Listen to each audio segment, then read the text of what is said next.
Hello बच्चों, बहुत बहुत नमस्कार। स्वागत है आज के नए लेक्चर में।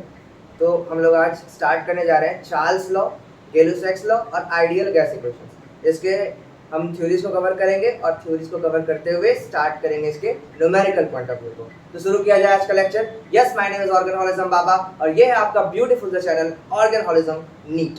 बच्चों, पिछले क्लास के अंदर में हम लोगों ने बॉयल्स लॉ को कंप्लीट किया था। बॉयल्स लॉ के अंदर में हमने सीखा था कि जब किसी भी गैस मॉलिक्यूल को जब टेम्परेचर उसका क्या रखते हैं, कांस्टेंट रखते हैं, तो जो प्रेशर होती है किसी भी गैस मॉलिक्यूल की वो इनवर्सली प्रोपोर्शनल होती है उसकी वॉल्यूम की। समझ में आ गया था? आई थिंक हमने बॉयल्स लॉ से जुड़े हुए बढ़िया बढ़िया क्वेश्चंस कंप्लीट कर लिया था। तो आज के लेक्चर के दौरान हम लोग आइडियल गैस इक्वेशंस को स्टडी करेंगे और जो दो चार गैस लॉज बचे हुए थे उन सारे गैस लॉज को कवर करेंगे। तो सबसे पहले हेडिंग लगाएंगे हम लोग फर्स्ट, जो हमारा सेकंड गैस लॉ था जिसको बोलते हैं बेटा चार्ल्स लॉ। कौन सी लॉ पढ़ेंगे हम लोग? चार्ल्स लॉ पढ़ेंगे। चार्ल्स लॉ क्या बोलता है पहले ये समझना जरूरी है। हमारे हिसाब से हम बोलेंगे कि कोई भी fixed mass of a gas है मेरे पास। मान लो कि कंटेनर है और उस कंटेनर के अंदर में हमने क्या रखा है बेटा?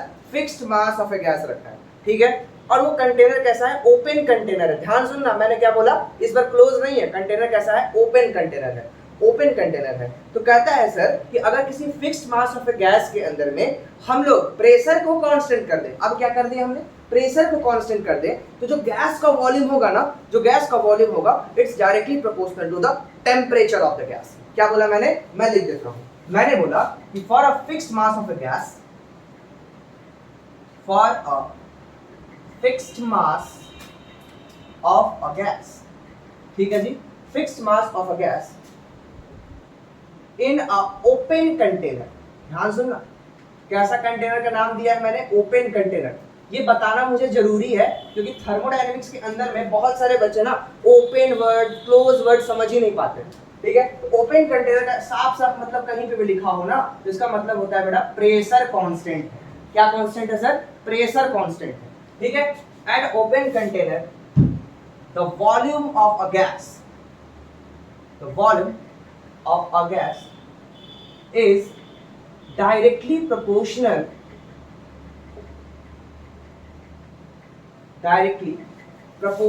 to the temperature of the gas। क्या बोला मैंने? Temperature of the gas. तो इस बात को ना हम लोग फील करते हैं। आइए समझते हैं। देखिए, मैंने बोला कि जो वॉल्यूम है sir it is directly proportional to the temperature of the gas. और याद रखना इस टेम्परेचर को, जो टेम्परेचर हम लोग लेते हैं वो थर्मोडायनेमिकल टेम्परेचर लेंगे, that is kelvin temperature. Clear है एकदम? जब क्या बोला मैंने? प्रेशर वो क्या है? कांस्टेंट है। क्लियर? अब ध्यान सुनना, अगर मैं लिखूं V by T is equal to K तो क्या आप मुझे गाली दोगे? नहीं सर।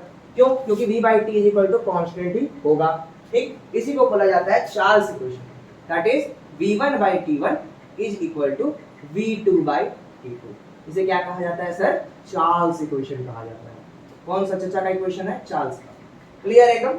तो ये है सर चार्ल्स का इक्वेशन। हमें याद रखना है कि the temperature of the gas, the temperature of the gas is always taken in kelvin. किसमें लेंगे सर? केल्विन में लेंगे। क्लियर एकदम? The temperature of the gas must be taken in kelvin. Temperature of the gas क्या करेंगे sir? Kelvin में लेंगे। Clear एकदम? ये हो गया सर चार्ल्स लॉ का बेसिक्स, है ना। तो आगे बढ़ते हैं हम लोग इसके बेसिक्स पे, एक छोटे छोटे न्यूमेरिकल करते हैं, उसके बाद फिर आगे बढ़ते हैं। लिखना जरा, न्यूमेरिकल लिखो।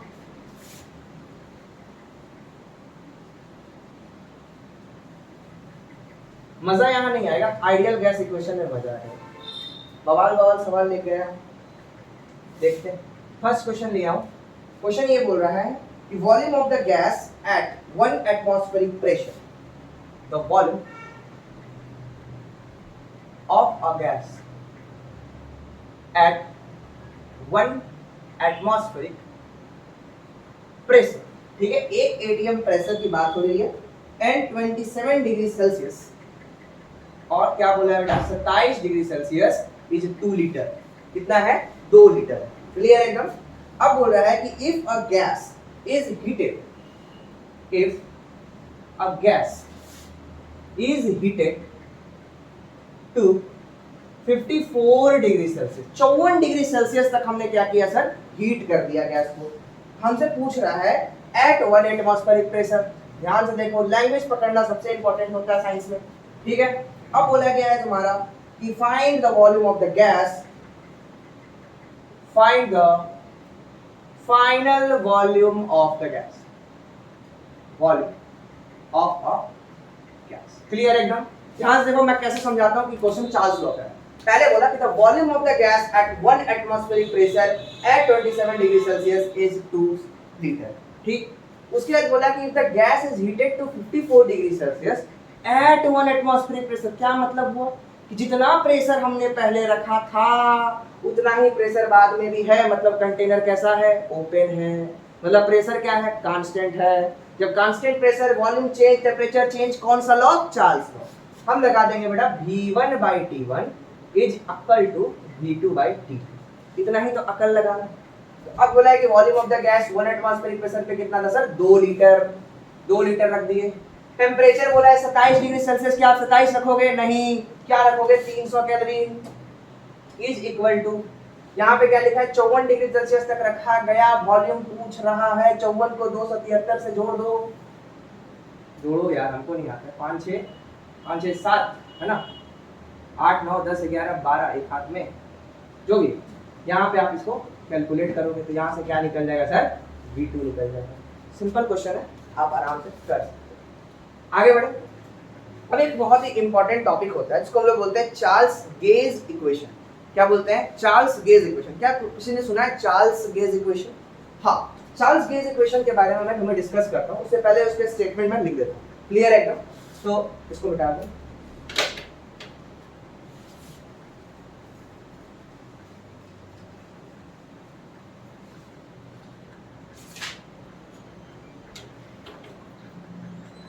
हम डिस्कस कर रहे हैं Charles gauge equation,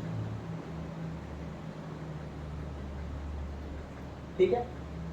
Charles gauge equation feel कराता हूं इसको पहले मैं। मान लो बेटा मेरे पास एक कंटेनर है, इस कंटेनर के अंदर में V0 मतलब क्या बोला, 0 डिग्री सेल्सियस पर, ठीक है, 0 डिग्री सेल्सियस पे मेरे पास इस गैस का वॉल्यूम कितना है, V0। इस गैस का वॉल्यूम कितना है सर, V0। मैंने टेम्परेचर को बढ़ाया, मैंने क्या किया सर, टेम्परेचर को बढ़ाया। तो अभी मैंने सीखा कि प्रेशर कांस्टेंट, टेम्परेचर बढ़ाने पर वॉल्यूम भी क्या होगा, बढ़ेगा। बढ़ा दिया मैंने वॉल्यूम। ये जो पिस्टन मैंने लगाया है वो कैसा है, मूवेबल पिस्टन है। क्लियर है एकदम, मूवेबल पिस्टन। तो यहां से बेटा वॉल्यूम मेरा कितना हो गया, VT। सुन के चलना, बहुत इजी है, कुछ नहीं होता है केमिस्ट्री। ये हो गया VT, ठीक। टेम्परेचर मैंने क्या कर दिया सर, 0 से T डिग्री सेल्सियस बढ़ा दिया। 0 से क्या कर दिया मैंने, T डिग्री सेल्सियस बढ़ा दिया। और हमें पता करना है बेटा कि जो फाइनल वॉल्यूम होगा VT वो कितना होगा। तो पहले मैं कुछ स्टेटमेंट लिख दूं। तो यहाँ पर बेटा V0 क्या है, volume of the gas, volume of the gas eight 0 degree Celsius, ठीक है सर। VT क्या है, volume of the gas eight T degree Celsius. जिस गैस की वॉल्यूम हमें निकालना है, volume of a gas at T degree Celsius. यहाँ पर सर VT हो गया, V0 हो गया। क्लियर है एकदम।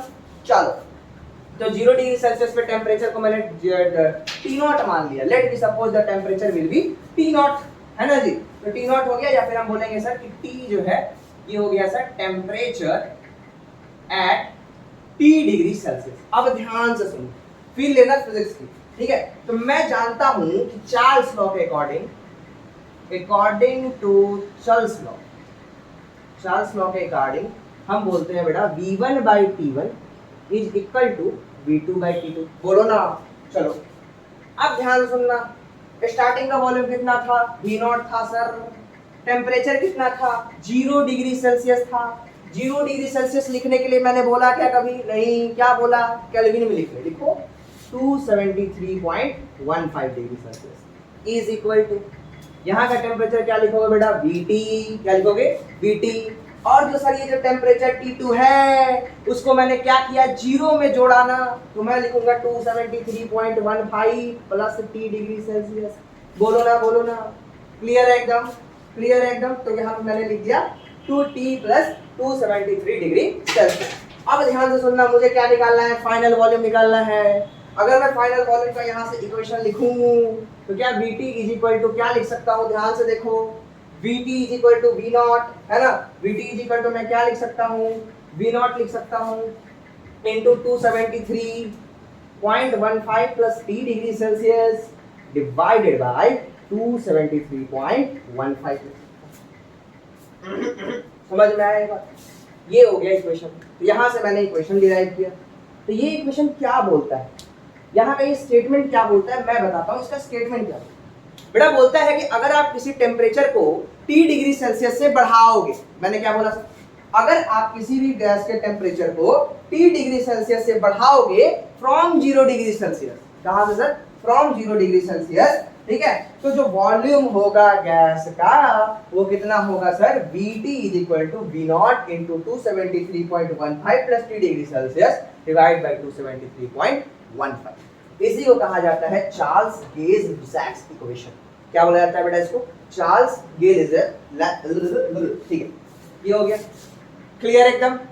छाप लो, छाप लो इसको, छाप लो। मैं वीडियो देखता हूँ कैसा आ रहा है, बढ़िया आ रहा है, छाप लो इसे। समझ में आ रहा है? चलिए अब हम लोग स्टार्ट करने जा रहे हैं चार्ल्स गेज-लुसाक इक्वेशन का एक बहुत ही इंपॉर्टेंट टॉपिक। बच्चों नीट के अंदर में ये 2 बार आ चुका है, 2015 में भी आया था और एक बार 2019 में भी शायद पेपर में पूछा जा चुका है।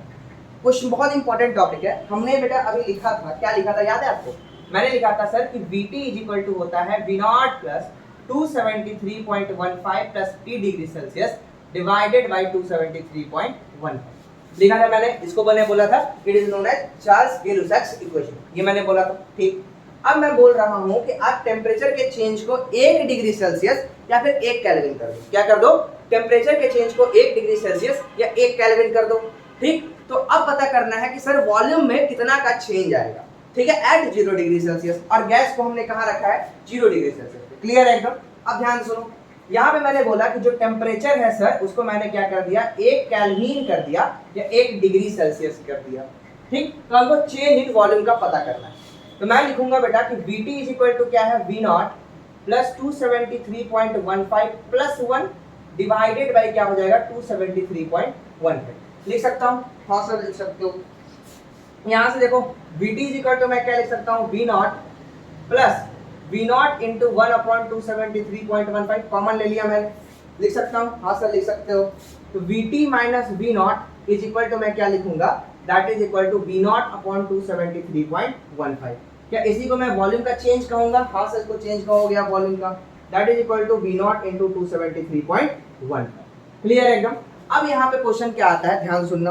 क्वेश्चन ये पूछा जाता है और स्टेटमेंट क्या बोला जाता है कि on increasing the temperature of an gas by 1 degree Celsius और 1 kelvin the volume is an change. जो वॉल्यूम होता है बेटा वो क्या होता है, चेंज कर जाता है। वॉल्यूम किसे चेंज कर जाता है, by a fraction of 273.15 at 0 degree Celsius. बहुत ही इंपॉर्टेंट स्टेटमेंट है और आते रहता है, ठीक है। तो इस बात को मैं लिख देता हूं कि on increasing the temperature of a gas, on increasing the temperature of a gas, ठीक है, on increasing the temperature of the gas by 1 degree Celsius or 1 Kelvin, ठीक है, the volume of a gas, the volume of a gas changes from, sorry, ठीक है, increases बोल दो यहाँ पे अच्छा रहेगा, increases by a fraction of 1/273.15 at 0 degree Celsius, at 0 degree Celsius। बहुत ही इंपॉर्टेंट स्टेटमेंट है, इस बात को आपको थोड़ा ध्यान रखें। क्लियर एकदम। इसको बोलते हैं चार्ल्स गेज-लुसाक इक्वेशन। क्लियर एकदम, छाप लीजिए। इसके बाद से तो बहुत ही इजी टॉपिक है, इसके अंदर में हम लोग डिस्कस करेंगे इसके इक्वेशंस को और आगे मूव करेंगे गेज-लुसाक लॉ और एवोगैड्रो लॉ के ऊपर। क्लियर है एकदम। चलो छाप लीजिए इसे, छाप लीजिए। प्रॉपर दिख रहा है सब कोई को? आई होप वीडियो चल रही होगी। ठीक, चलो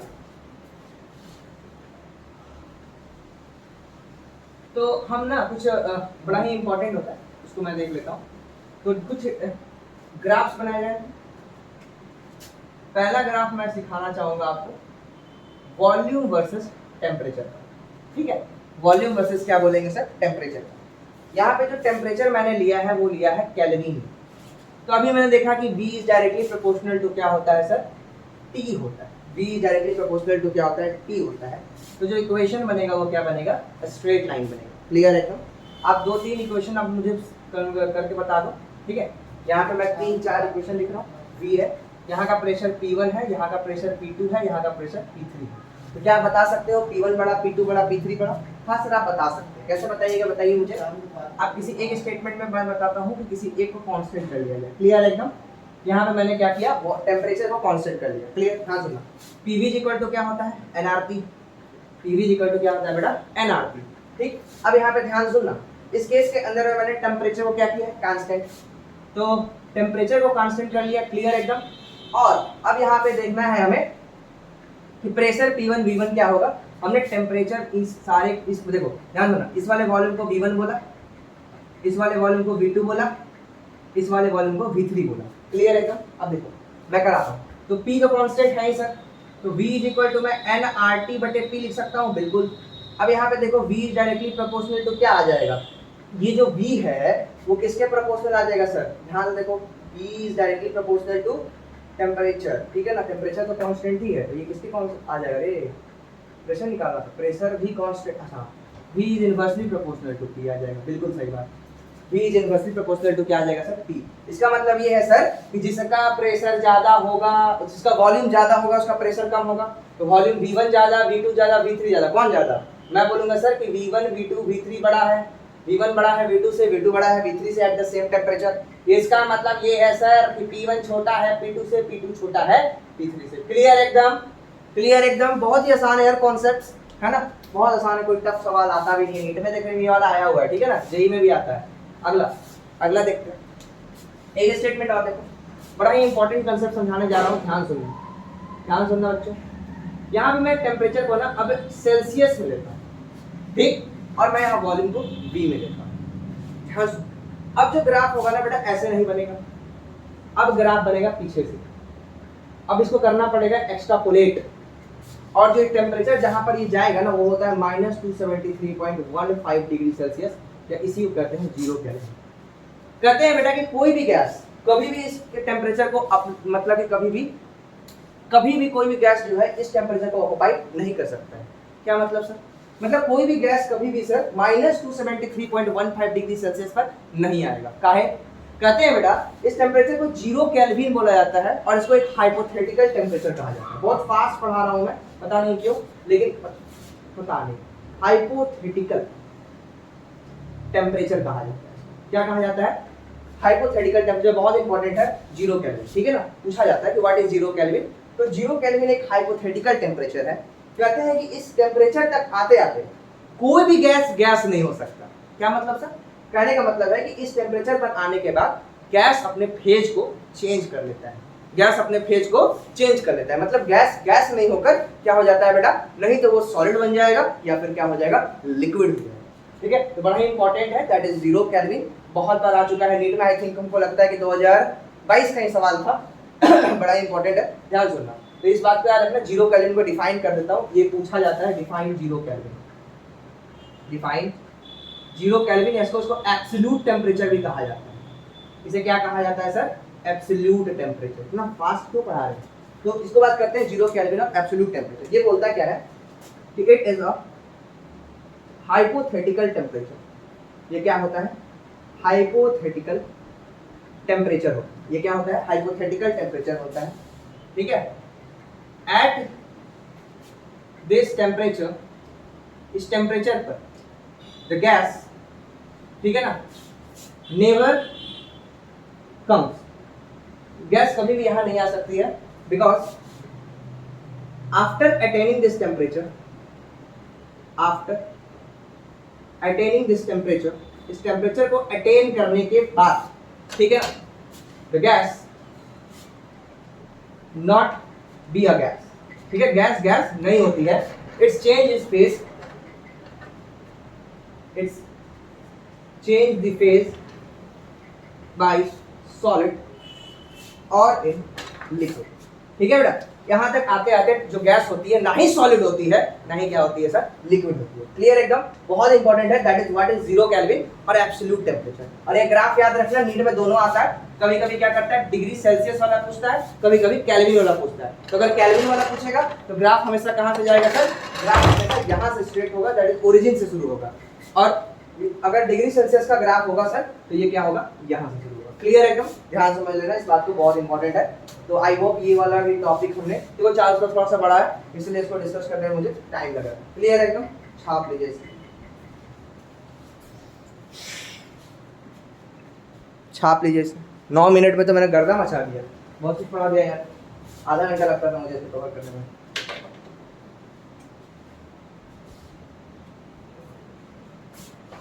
वीटी का ग्राफ हो गया ना।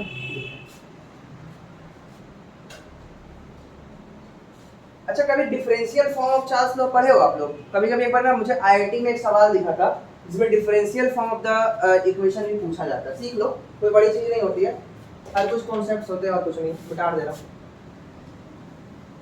मुझे क्वेश्चन भी मिला यार नीट के प्रीवियस ईयर से कि differential form of Charles law बता दो, बता देता हूँ क्या होता है।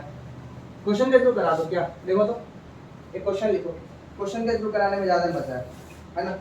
क्वेश्चन करोगे आईआईटी लिखो, according to the Charles law, according to the Charles law, according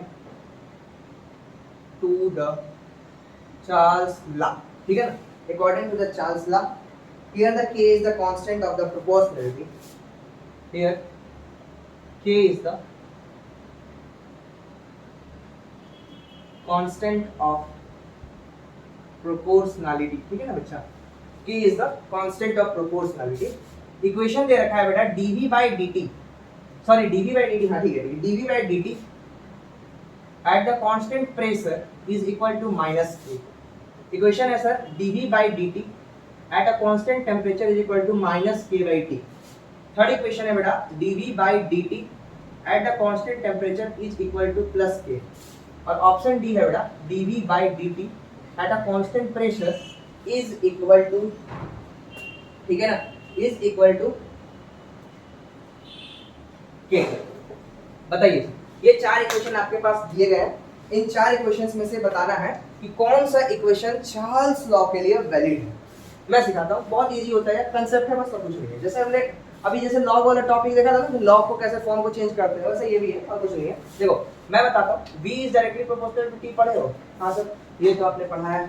और क्या बोला था मैंने कि प्रेशर को क्या किया गया है, कांस्टेंट किया गया, मतलब वेसल को ओपन रखा गया है, ठीक है।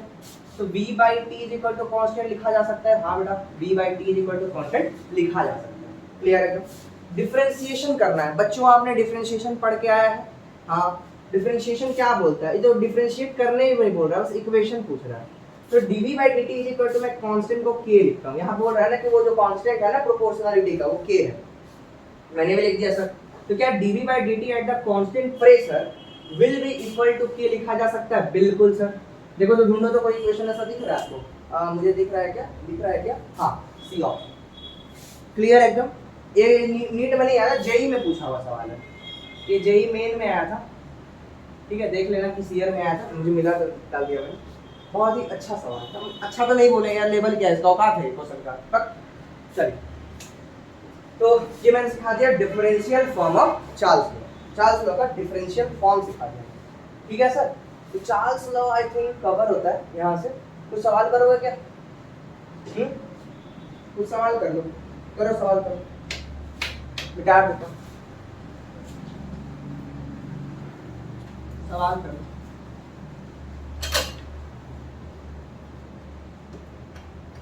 सवाल नंबर 2 देखो। दूसरा सवाल सर क्या बोलता है, ध्यान सुनिएगा। क्वेश्चन ये है सर कि if the absolute temperature of the gas having a volume, if the absolute temperature of a gas ठीक है। एब्सोल्यूट टेम्परेचर समझते हो 0 डिग्री है ना। Absolute temperature of the gas having a volume v centimetre cube, कितना है sir v centimetre cube है, is double volume को हमने दुगुना कर दिया, and the pressure is reduced, and एक मिनट ये क्वेश्चन अभी नहीं कराना चाहिए था, and the pressure is reduced, लिख के रख लो, करा दूंगा, इज रिड्यूस्ड, ठीक है, to half of final volume, to half of final volume, ठीक है, विल बी। क्वेश्चन जो है एक्चुअली इसके बाद का था, ये भी नहीं, यहाँ पे नहीं पढ़ा सकता क्योंकि ये क्वेश्चन बी और टी का नहीं है, ये है क्वेश्चन बी और टी का, और इसको सिखाने के लिए मुझे करना पड़ेगा एक और लॉ का उद्घाटन, गेलुसाइड्स लॉ, ठीक है। फिर भी मैं ऑप्शन लिख देता हूँ, अगली बार कर लेंगे इसको। 0.25 वॉल्यूम, दूसरा 4v, तीसरा ऑप्शन हो जाएगा सेट 2v, और चौथा ऑप्शन हो जाएगा 0.0250। क्लियर है? तो अभी नहीं करना, इसको पेंडिंग में डालो। ये क्वेश्चन गेलुसाइड्स का गलती से हो गया, गेलुसाइड्स का क्वेश्चन कर लेंगे इसको हम, ठीक। गेलुसाइड्स का क्वेश्चन था, ये गलती से आ गया मेरे पास। चलो अगला टॉपिक चलते हैं हम लोग, दैट इज गेलुसाइड्स लॉ। कुछ और सवाल है क्या मेरे पास? मैं चेक कर लेता हूं, नहीं देखते हैं। लिखो गेलुसाइड्स लॉ, करता हूं गेलुसाइड्स लॉ का शुरुआत, सुनो। गेलुसाइड्स लॉ, तो गेलुसाइड्स लॉ कुछ नहीं होता, देखो ये लॉ ना होता, कोई फेमस भी नहीं है और कोई इंपॉर्टेंट लॉ नहीं है, क्योंकि इसका काम अगला एवोगैड्रो तो चला देता है, फिर भी समझ लो। ये क्या बोलता है सर कि इस बार मैंने क्या किया था, हम लोग स्टार्टिंग वाले में टेम्परेचर को कांस्टेंट रखे थे, दूसरे वाले में प्रेशर को कांस्टेंट रखे थे, अब वॉल्यूम को कांस्टेंट कर रहे हैं। मतलब मेरे पास एक क्लोज वेसल है, ध्यान सुनना, मेरे पास क्या है बेटा, एक क्लोज वेसल है, क्लोज वेसल है, और उस fixed mass of a gas हमने रखा हुआ है, उस क्लोज वेसल के अंदर में fixed mass of a gas हमने रखा हुआ है। अब इस क्लोज वेसल के fixed mass of a gas के अंदर में हमने प्रेशर को चेक किया कि प्रेशर कैसे वेरी करता है टेम्परेचर के साथ। तो हमें देखने को मिला कि जैसे जैसे टेम्परेचर को आप बढ़ाते जाओगे, क्या करते जाओगे सर, टेम्परेचर को बढ़ाते जाओगे, तो गैस का जो प्रेशर होता है वो भी बढ़ता जाता है। इसका एक बेस्ट एग्जांपल आपका प्रेशर कुकर है। आपका एक बेस्ट एग्जांपल क्या बेटा, एक प्रेशर कुकर है। ध्यान सुनना, प्रेशर कुकर में क्या होता है, प्रेशर कुकर को जब आप उसके ऊपर सीटी लगा देते हो, और सीटी लगाने के बाद उसको जब उसके जो ढक्कन होती है उसको बंद कर देते हो, तो आप पूरे के पूरे सिस्टम को क्या कर दिए, क्लोज कर दिए। क्लियर एकदम, आपने सिस्टम को क्या कर दिया, क्लोज, मतलब हमारे पास जो सिस्टम बन गया वो क्लोज सिस्टम बन गया। अब क्या होता है, जैसे जैसे आप ईंधन को जलाते हैं, कहने का मतलब टेम्परेचर को बढ़ाते हैं, टेम्परेचर को बढ़ाते बढ़ाते क्या होता है, आपके टेम्परेचर के बढ़ने से जो प्रेशर होता है गैस का वो और ज्यादा इंक्रीज करता है, गैस के प्रेशर का इंक्रीमेंट होता है। यही है सर एक बेस्ट एग्जांपल गेलुसाइड्स लॉ। तो गेलुसाइड्स लॉ क्या बोलता है उसको मैं लिख देना चाहूंगा कि for a fixed mass of a gas, for a fixed mass of a gas, clear एकदम, for a fixed mass of a gas, ठीक है, फॉर अ क्लोज वेसल, मैंने क्या लिख दिया बेटा, क्लोज वेसल। क्लोज वेसल कहने का मतलब होता है वॉल्यूम कांस्टेंट। क्या कांस्टेंट है सर, वॉल्यूम कांस्टेंट है। For a close vessel the pressure of the gas, the pressure of a gas is directly proportional to the wall temperature of a gas in Kelvin। किसमें लेंगे sir, kelvin में लेंगे, इस बात को ध्यान रखना, ठीक है। तो P is directly proportional to T, P is directly proportional to T होता है, बच्चे समझ रहे होंगे आप। तो यहाँ से मैं लिख देता हूँ P by T is equal to constant हो जाएगा, P by T क्या हो जाएगा सर, कांस्टेंट, ठीक है। तो यहाँ पे P1 by T1 is equal to P2 by T2, ठीक। चलिए यहाँ तक आई थिंक मैंने समझाने की कोशिश की आपको गेलुसाइड्स। इसका भी कुछ ग्राफ वगैरह बना लोगे कि मैं बना दूँ, मैं क्यों बनाऊँ, खुद भी बनाओ। देखो P वर्सेस T का ग्राफ बनाते हैं, बताओ कैसा बनेगा। अरे साफ साफ दिख रहा है कि P डायरेक्टली प्रोपोर्शनल टू क्या है सर, T। अच्छा P वर्सेस 1/T बना के दिखाओगे, P वर्सेस 1/T। देखो ध्यान से, P वर्सेस 1/T बनाओगे तो xy इक्वल टू हाइपरबोला बन जाएगा। क्या बन जाएगा, हाइपरबोला। अभी सब सिखाने के लिए मैं मैथ के टीचर नहीं हूँ, ठीक है, आगे बढ़ो। तो ये हो गया केल्विन वाला, ये हो गया इसका। अच्छा डिग्री सेल्सियस वाला पूछेगा तो कर लोगे ना, ग्राफ को ऊपर चढ़ा देना, कर ही देता हूँ यार, कौन गारंटी है तुमको। तो यहाँ पे आ जाएगा T डिग्री सेल्सियस, यहाँ P, यहाँ पे ग्राफ में स्ट्रेट, ठीक है। मोल्स वगैरह कैलकुलेट करना है, कर लेंगे। तो आई थिंक ये हो गया। लॉग वाला इक्वेशन करा दूँ क्या, चलो बेटा बेटा बेटा।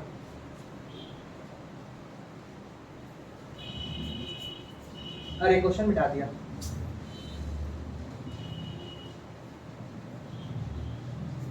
करें ना खुद से जो भी पीछे जाके।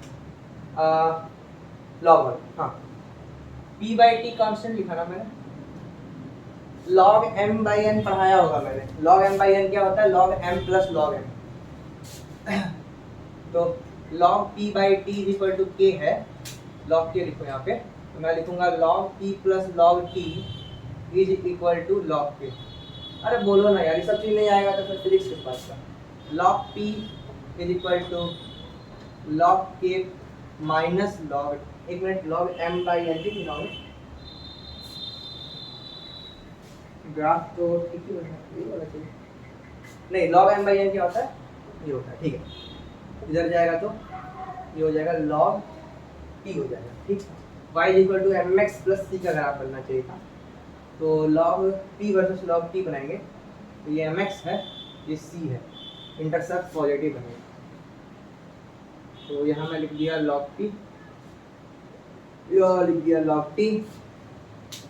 ग्राफ तो बना ही लोगे आप लोग, ये देखो भैया, ये इंटरसेप्शन कहलाएगा log k, स्ट्रेट लाइन है, यहाँ से इक्वेशन लेना, ठीक है। tan थीटा निकालना आता है ना, tan theta log p by log t होगा, इसका वैल्यू क्या आएगा, k है, ठीक है। ये स्लोप हो गया। तो आई थिंक यहाँ तक आपको समझ में आ रहा होगा। डिफरेंशियल फॉर्म सीख लो यार, कोई नहीं पढ़ाएगा ये सब चीज। डिफरेंशियल फॉर्म क्या बोलेगा, P/T is equal to constant, P/T is equal to constant. तो मैं लिखूंगा sir dP/dt at a constant, क्या लिखा गया यहाँ पे, close v is equal to k। पूछ देता है कभी कभी, है ना, डिफरेंशियल फॉर्म बता दो, तो इसका डिफरेंशियल फॉर्म ये हो जाएगा dP/dt is equal to curve, dP/dt is equal to curve.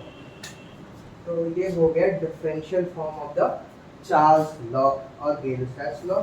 Clear है, एक दो सवाल कर लो, हलवा सवाल, उसके बाद हम लोग चलते हैं रेगुलरों की तरफ। वहाँ पढ़ना है इडियोमेट्री। आई यू नो व्हाट इडियोमेट्री, कोई जेई वाले बच्चा पढ़ते हैं इडियोमेट्री, लेकिन हम लोग पढ़ेंगे, ठीक है। कुछ नहीं होता यार, पढ़ा चुका हूँ मूल कंसेप्ट, बस एक बार देख लेना इडियोमेट्री। देख, सबसे पहले देख लेते हैं हम लोग एक दो सवाल। सवाल क्या है, ध्यान सुनना। क्वेश्चन बोलता है the pressure of the gas contained in a close, देखा कंसेप्ट, देखा है, आइए ना question. The pressure of a gas contained in a close vessel. कौन सा वेसल लिया मैंने सर, क्लोज वेसल, ठीक है सर। कैसा लिया, क्लोज वेसल लिया, clear. Close vessel increases by 0.4 degree, increases by 0.4%, 4% से 0.4% से हमने बढ़ाया, ठीक है। हमसे बोला है कि when heated by 1 degree Celsius, when heated by 1 degree Celsius, 1 degree Celsius से अगर आप हीट करते हो तो the original temperature of the gas, the original temperature of a gas, ठीक है, the original temperature of the gas must क्या हो, ये बताना है कि ओरिजिनल टेम्परेचर क्या होगा। ऑप्शन आपके सामने है, 250 केल्विन, 250 डिग्री सेल्सियस, तीसरा ऑप्शन है आपके साथ दैट इज 25 केल्विन और 25 डिग्री सेल्सियस, 25 केल्विन और 25 डिग्री सेल्सियस। ठीक है, चलिए फटाफट pause the video, solve the question. जो हमारा रूल है, pause the video, solve the question.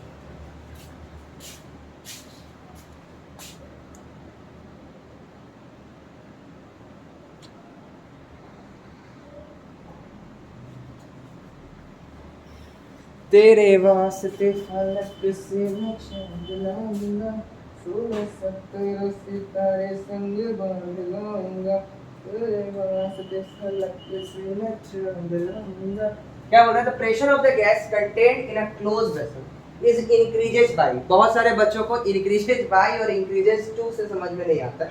बहुत, मेरा भी एक प्रॉब्लम था कि इंक्रीजेस बाय कब होता है, इंक्रीजेस टू, तो फिजिक्स समझ में आई तो फिर समझ में आया मुझे increases by 0.4 degree Celsius when heated by 1 degree Celsius। ठीक है, the original temperature of the gas must be।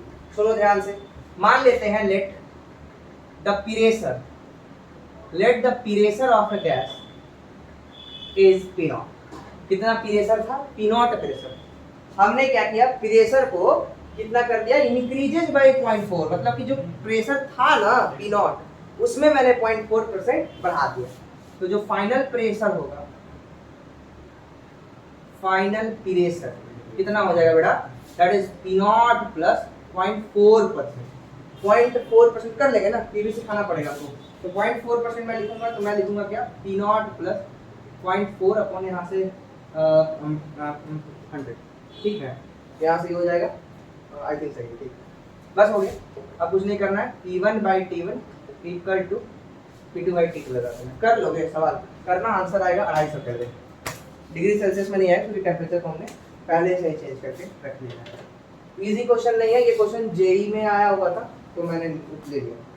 चल, इजी नहीं है, कोई टफ नहीं है। ठीक, ये हो गया। अगला स्टार्ट करते हैं बेटा, एवोगैड्रो लॉ। एवोगैड्रो लॉ बड़ा ही इंपॉर्टेंट टॉपिक होता है, तो एवोगैड्रो लॉ ही स्टार्ट कर लेते हैं। एवोगैड्रो लॉ देखो, एवोगैड्रोज लॉ, तो गर्मी लगने लगी।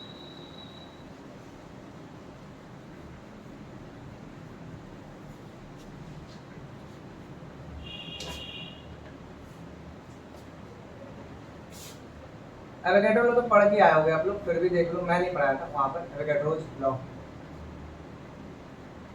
देखो, ये चाचा जो थे वो क्या बोल के गए थे वो सुनो। जो एवोगैड्रो चाचा है ना, बड़ा इंपॉर्टेंट चाचा है, ठीक है, इनके बारे में सुन लो। जो एवोगैड्रो है, इन्होंने सबसे पहले तो आपको पता होगा मोल कॉन्सेप्ट के बारे में, ठीक है, उन्होंने एवोगैड्रोस कांस्टेंट का इक्वेशन दिया था। ये चाचा क्या बोलते हैं कि अगर मेरे पास कोई fixed mass of a gas की बात नहीं हो रही, अब यहाँ पर बात हो रही है कि आपके पास किसी गैस का प्रेशर कांस्टेंट है और उसका टेम्परेचर कांस्टेंट है। ठीक है, क्या बोला मैंने, प्रेशर कांस्टेंट है और टेम्परेचर कांस्टेंट। तो ये बोलता है कि equal mass of all the gases, ये क्या बोलता है, equal mass of the all the gases at a constant pressure and temperature contains equal number of molecules। ये क्या बोलता है, ध्यान सुनना, मैंने लिख दिया, स्टेटमेंट लिखता हूँ, उसके बाद समझना। मैम ये चचा बोलते हैं कि इक्वल वॉल्यूम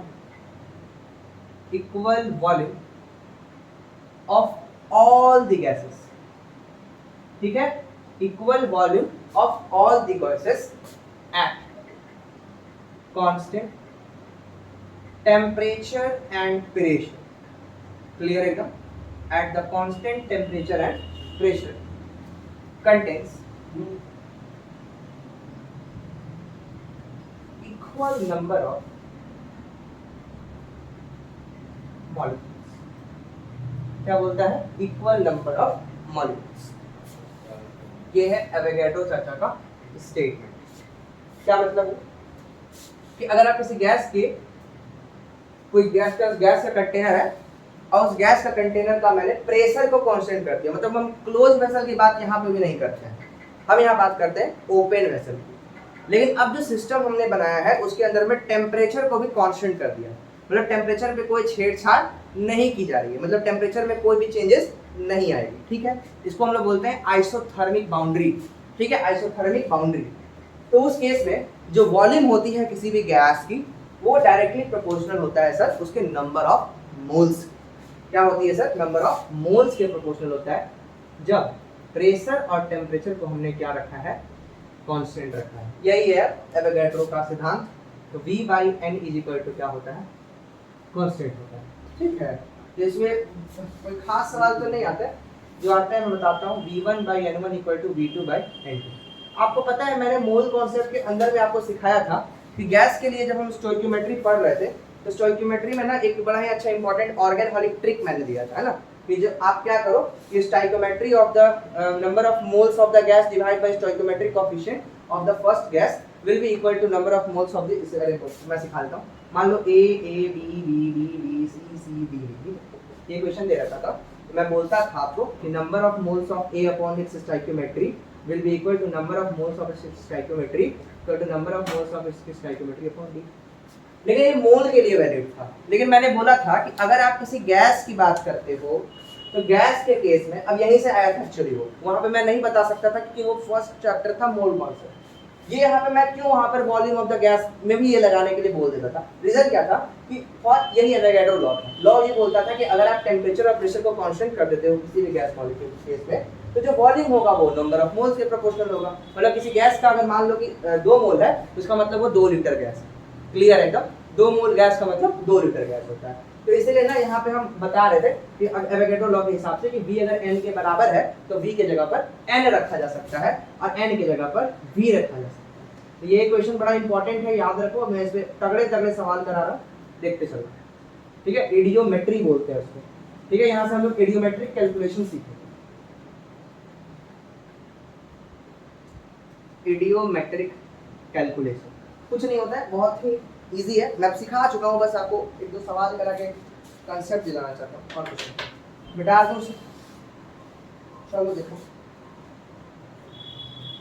हम लोग बात करने जा रहे हैं एप्लीकेशन ऑफ एवोगैड्रोस लॉ का।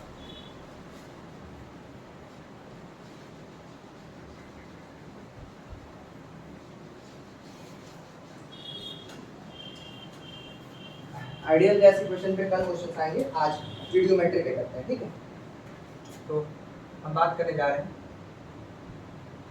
Application of Avogadro's law. Application of Avogadro law. Clear है एकदम? तो सबसे पहले बात करेंगे stoichiometry of the gaseous reaction. सबसे पहला है that is stoichiometry of the gaseous reaction। stoichiometry of a gaseous reaction। ठीक है, stoichiometry of the gaseous reaction। तो क्वेश्चन के थ्रू ही सिखा सकता हूँ मैं इडियोमेट्री। ठीक है, इसमें कोई कॉन्सेप्ट्स नहीं होते, बस न्यूमेरिकल पॉइंट ऑफ व्यू से चलना होता है।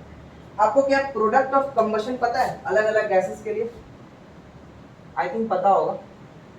प्रोडक्ट ऑफ कंबशन, जैसे कि मैं पूछूं आपसे कि अगर आप कार्बन को जलाते हो, इसको जलाते हो बेटा कार्बन को, तो छोटू देगा। कार्बन को जब आप जलाते हो तो वो क्या देता है? छोटू देता है ना। सल्फर को जब जलाते हो तो बेटा वो क्या देता है? सल्फर को जब आप जलाते हो तो वो छोटू देता है। सल्फर को जलाते हो तो वो क्या देता है? छोटू देता है। ठीक है, कार्बन को जलाते हो तो छोटू देता है और सल्फर को जलाते हो तो छोटू देता है। उसके साथ साथ हाइड्रोजन को जलाते हो तो पानी देता है। हाइड्रोजन को जलाओगे तो क्या मिलेगा सर? पानी मिलेगा। फॉस्फोरस को जलाओगे तो क्या मिलेगा? फॉस्फोरिक एसिड मिलेगा, है ना जी। P4O10 बोलते हैं ना शायद, P4O10 है ना, फॉस्फोरिक एसिड। क्लोराइड को जलाओगे तो क्या मिलेगा? क्लोरीन का गैस मिलेगा ना, Cl2O7। तो ये बात आपको थोड़ा याद रखना है, प्रोडक्ट ऑफ कंबशन। तो उसके बाद फिर हम लोग डिस्कस कर लेते हैं।